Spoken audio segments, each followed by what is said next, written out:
dengan dibantu oleh Mensesnek, termasuk juga Menpan RB yang baru, betul-betul kemudian diharapkan mampu mengorkestrasi dengan baik, mampu memanage ini dengan baik, sehingga kemudian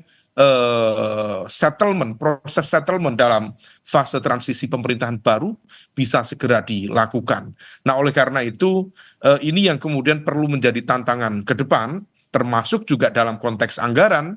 Bagaimanapun juga APBN kita sedang kurang baik-baik saja, sehingga kemudian dalam konteks optimalisasi anggaran, pesan dari Presiden terpilih betul-betul untuk menjaga APBN kita jangan sampai terjadi kebocoran-kebocoran yang luar biasa.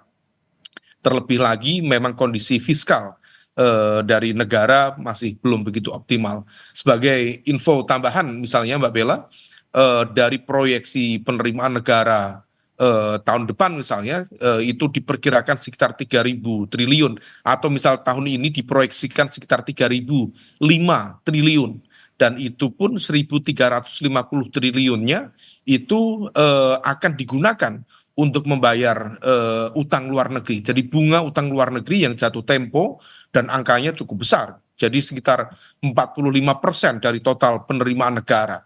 Belum lagi nanti kemudian dibutuhkan untuk transfer ke daerah sekitar 26%, dan sisanya nanti baru kemudian dioptimalkan oleh pemerintahan pusat untuk melakukan percepatan-percepatan pembangunan dalam konteks yang prioritas strategis. Nah, oleh karena itu memang struktur baru diharapkan bisa lebih efektif, tidak kemudian membebani keuangan negara. Dalam konteks ini adalah bagaimana kemudian serapan-serapan itu bisa memberikan impact yang jauh lebih powerful, lebih impactful terhadap kesejahteraan rakyat, terhadap penataan tata kelola pemerintahan, termasuk juga yang endingnya adalah meningkatkan kualitas kesejahteraan masyarakat kita dan juga menumbuhkan pilar-pilar perekonomian negara. Nah, kalau misal kemudian itu bisa dilakukan, maka itu akan menjadi indikasi yang positif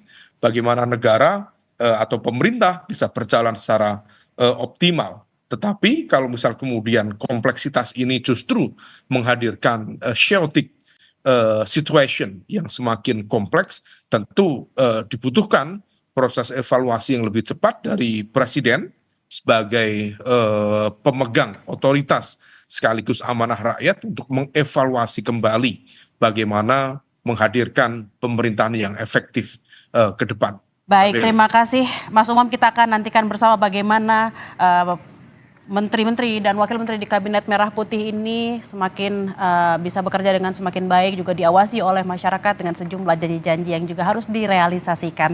Terima kasih Ahmad Khairul Umam, pengamat politik yang juga Direktur Eksekutif Indo Strategik. Dan saudara, demikian breaking news Kompas TV terkait